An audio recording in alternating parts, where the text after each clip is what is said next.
ശമ്പളക്കാർക്കും ജീവനക്കാർക്കും അലവൻസ് വാങ്ങുന്നവർക്കും ശുഭദിനമായിരിക്കാൻ എല്ലാ സാധ്യതയുമുണ്ട്. നവംബർ 1 തീർച്ചയായും വൻ പ്രഖ്യാപനങ്ങളായിരിക്കും വരാൻ സാധ്യതയുള്ളത്. ഇതിനിടയിൽ 8ാം ശമ്പള പരിഷ്കരണ കമ്മീഷനെ വെച്ചുകൊണ്ട് കേന്ദ്ര സർക്കാർ മുന്നോട്ട് വന്നിട്ടുണ്ട്. DA അവർ കുറച്ച് കൂടുതൽ പ്രഖ്യാപിച്ചിട്ടുണ്ട്.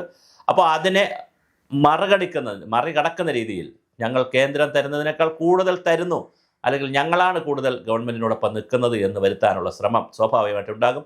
പങ്കാളിത്ത പെൻഷനെ പാർട്ടിസിപ്പേറ്ററി പെൻഷനെ സംബന്ധിച്ചും വലിയ ചർച്ച നടക്കുന്നുണ്ട്. അത് മാറ്റി അഷ്വേർഡ് പെൻഷൻ ആക്കുന്നതിനുള്ള ചർച്ചകൾ നടക്കുകയാണ്. അതും ഒരുപക്ഷെ മുന്നോട്ട് പോകാനുള്ള സാധ്യതയുണ്ട്. അങ്ങനെയാണെങ്കിൽ പങ്കാളിത്ത പെൻഷൻ പിൻവലിക്കുമോ, അഷ്വേർഡ് പെൻഷൻ വരുമോ? അങ്ങനെ അഷ്വേർഡ് പെൻഷൻ വരുമ്പോൾ എന്തൊക്കെയാണ് കണ്ടീഷൻ ഉള്ളത്? ഈ സ്റ്റാറ്റ്യൂട്ടറി പെൻഷനും അഷ്വേർഡ് പെൻഷനും തമ്മിലുള്ള വ്യത്യാസം എന്താണ് സർക്കാർ ജീവനക്കാർക്ക് നഷ്ടം വരുന്നത്, സർക്കാരിന് എന്താണ് ലാഭമുണ്ടാകുന്നത്? ഇങ്ങനെയുള്ള പുതിയ പാക്കേജിനെ കുറിച്ചും നമുക്കറിയേണ്ടതുണ്ട്.